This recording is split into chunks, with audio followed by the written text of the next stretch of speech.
So our next speaker has a very unhealthy dose of positivity, and that really fuels her passion for ultra running as well as her commitment to her employees and maintaining IES as a truly great place for them to work. A fun fact about Tania that I really admire is that as an HR professional, she is really focused in honing on her skills of evaluating the positive side of risk as opposed to the negative. Think about that. That's not very common in HR. So this is somebody who I respect and admire very much. Please help me welcome Tania Fiero with the Hero's Path to HR Strategy. Oh my, this is actually happening. All right, disruptors. I know you're curious about that on the floor, aren't you? This is me, early in my career. I just read an article that suggested if HR can't learn to be strategic, our jobs would be outsourced.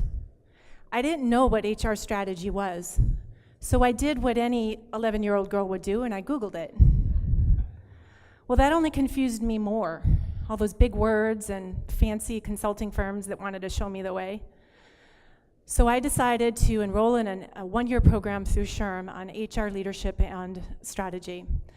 Me and 20 others in the class wanting to know the answer to this very question. How can we be strategic in HR?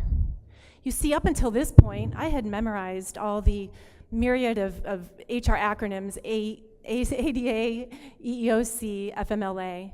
I thought our sole purpose was to avoid getting lawsuits. It wasn't until the end of that program I learned that HR strategy is 5 simple words: help leaders solve business problems. So I needed a problem to solve. At the time, our company was losing business because we didn't have a low-cost health insurance for our contract employees. So I went through the process of identifying a new carrier, and bam, business problem was solved. And I was feeling really good about what me and the team had accomplished, until my boss walked into the office and told me why the new health plan sucked. Now I had a new problem, make my boss happy again. Fast forward, we were experiencing higher than usual turnover, and our clients were starting to take notice. I spent months poring over resumes, talking to candidates, trying to convince the best ones to pick us. I told them over and over again why we were the best place to work, and then it dawned on me I was spending too much time talking to people on the outside about our great workplace. If I just refocused that energy on the inside, prevent people from leaving in the first place. So the HR team embarked on an initiative to define our employee value proposition. We then created a plan to communicate it in a fun and engaging way to the team. And this was the beginning of our employment branding strategies. Since then, we've come a long way. Last year marked our 9th year in a row of being named as one of San Diego's best places to work. And last year, we had 0 turnover. Thank you. That saved the company about $300,000 in money.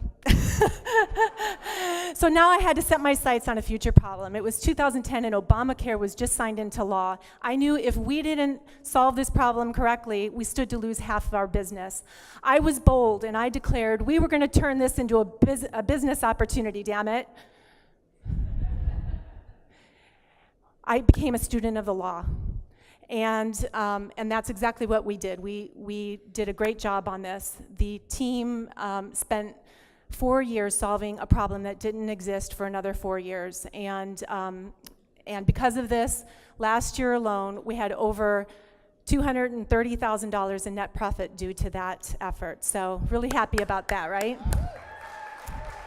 So I want to summarize my journey to HR strategy. I asked why. I asked how the tasks I performed contributed to the bottom line. And then I filled my tool belt with the things I needed to go out and solve problems. Once I felt confident with that tool belt, I went out into the workplace and I found problems to solve. And then I set my sight on the future.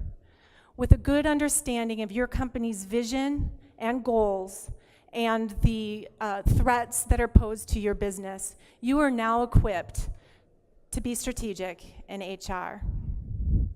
Now, I'm going to be disruptive here. Do it. And I want to convince you that we have a very significant role as HR. We are the protectors of our organizations. We protect the talent from leaving, and therefore the corporate knowledge stays. We also protect the corporate culture by screening in the right talent and by being an advocate for that culture. And for you finance people out there, we also protect the financial assets of our company. And we do this by implementing policies that mitigate our risk and reduce our general liability and workers' comp insurance rates. My final message is to those of you in the room with chief in your title. Listen to us. We are not an administrative unit. We are the protectors of our business. And that's why I wear my cape to work every day.